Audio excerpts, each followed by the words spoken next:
Hi, everybody. Let's go ahead and jump straight into our first chapter dealing with the definition of communication and discussing that. And yeah, you see winter 2016. I've kept these slides for a long time, so we're just going to go ahead and jump right into it. So, the definition of communication. So, the first thing I really want you to think to yourself is how many different definitions of communication do you think there are? Is it 5? Is it 10? Is it 100? There are actually 126 different recognized definitions of communication. And you're probably like, why? Well, there's a reason. There's lots of different types of communication that exist. So we have interpersonal communication, we have nonverbal communication, public speaking, intercultural, sports communication, tons and tons of different types. And that's why there are so many different recognized definitions of communication.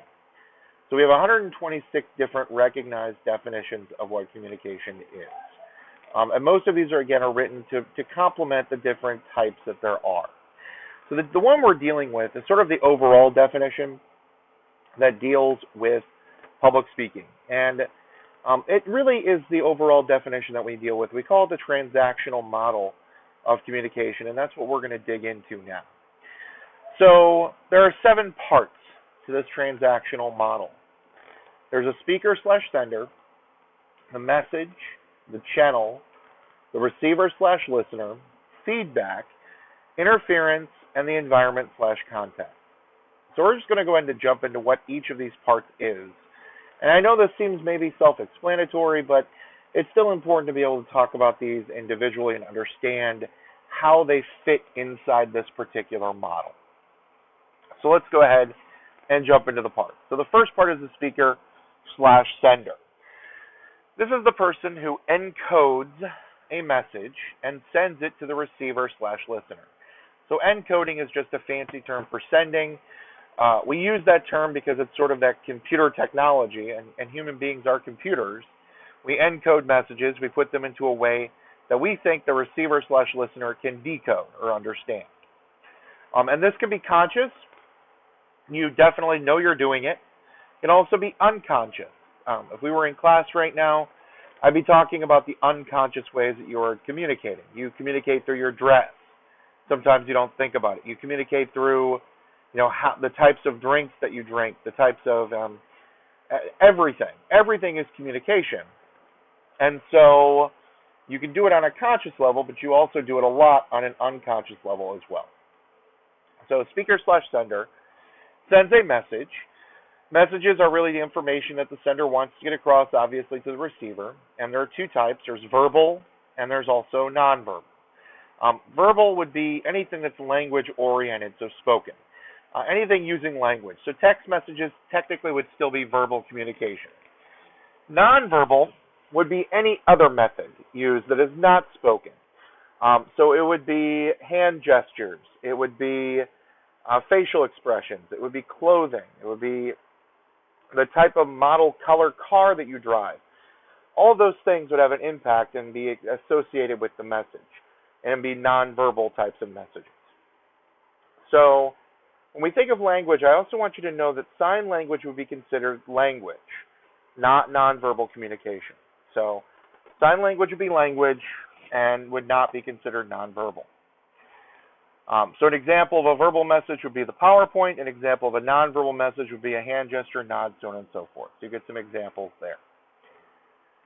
So sender sends a message through a channel. The channel is the way we communicate or the method of getting that communication across.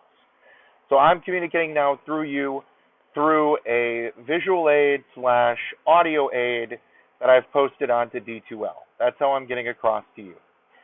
And there are different types of channels. They can be face-to-face, text messaging, email, phone, instant messaging, billboards, radio, television, internet. The sky's the limit in terms of the ideas of what channels can actually be. So, sender sends a message through a channel to obviously the receiver. The receiver/listener's job is to decode the message. So they're the people who get the message, and they can also respond by encoding feedback back to the receiver, or back to the sender, excuse me. And you can have multiple listeners slash receivers, and people can serve dual roles. You can be the sender and the receiver at the same time. It's not necessarily a separate position. It's sort of more fluid. So the receiver slash listener gets that message. They may respond with feedback. They may not. And they, as I said, you can have multiple listeners or receivers at the same time. You can also serve both roles. So the feedback can also be nonverbal or verbal. Most of the time it's nonverbal. It's not usually verbal. And it can also be turned into a new message, which is why the receiver can also become the sender again. But it's a response that the speaker makes to the sender. It could be an acknowledgement. It could be a disagreement. It could be a lot of different things. So the feedback goes back to the sender. It doesn't have to go back to the same channel. It could be different channels. Interference can take place. So there can be, interference that happens that impedes on the communication. So interference that may happen now is I could cough. You might hear my fan in the background. You might hear my kids playing in the house. Lots of different things can interfere with our communication. But there's two types. There's internal, which is everything going on inside your head, and external would be really all those examples I just gave you. So the internal interference could be things like you being hungry. Maybe you're having an argument with your significant other last night, and that's on your mind. Maybe you're thinking about an exam that's coming up.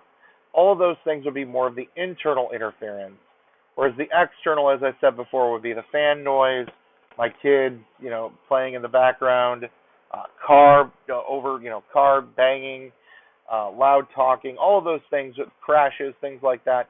All of that would be external interference. And it all takes place in an environment/context. So these are two different things. The environment is where the communication happens, and the context is really why the communication is taking place. So environment, obviously, where? Communication right now is happening in my home, in your home. If we were in the classroom, it would be in the classroom. That's where communication would be taking place. And the context would be why we're communicating. So we're communicating for, the fact that you're wanting to get this class for a grade, you're wanting to get this class, to graduate, whatever those things might be. That's why we're communicating. That's why we're having this conversation. Or, well, I guess it's a one-way conversation. But if you were in front of me, I would be having this conversation with you and we'd be talking about it. I apologize for that. So the environment/context, environment's where it takes place, context is why. So here's what the model looks like. It doesn't include the interference, the environment, or the context, but it's there. So you have a sender, this woman, sends a message, which way to the restroom, to this guy, receiver/decoder. He sends feedback, follow me. Why he knows where the restroom is, I have no idea. The channel is, them two having a conversation, probably in a hallway. The interference could be other people talking in the hallway, doors shutting, things like that. The environment could be a hallway in a class, in a classroom building, and the context being she needs to use the restroom. He knows where it is. He takes her to go find it. So that's pretty simple. But I can also give you, some. And there's, you can come up with multiple different ways to do this. So here's what I want you to do, and this is what I want you to post to the discussion board for your first assignment, for your first discussion. I want you to examine your favorite movie, TV show, and I want you to explain how one of the situations follows the communication model. So I want you to tell me who the sender is, what the message is, what the channel is, who is the receiver, what feedback takes place, what types of interference exist, and what is the environment/context. So I want you to come up with that for your favorite television show/movie.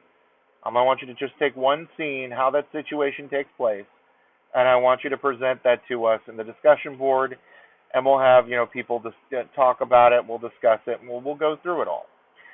So that's your discussion assignment for this particular chapter. So that is the end of Chapter 1. I hope that things are going well, and I look forward to seeing you in the next video.